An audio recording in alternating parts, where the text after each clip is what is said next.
How to log out of MEXC application on your smartphone. Hi everyone, welcome back to another video from Finance and Crypto Guide. Today in this video, I'm going to show you how to sign out of your account on the MEXC app. First things first, launch open the MEXC application on your device and log into your account. Once you're inside this home page, go to the top left corner and tap on your human icon. Now once you see this profile section, scroll all the way down from it and you'll see Logout button right under Switch Account.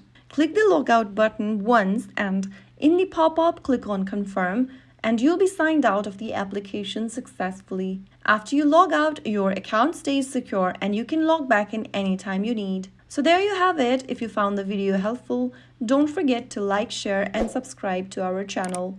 I will be back again in the next video. Thank you for watching.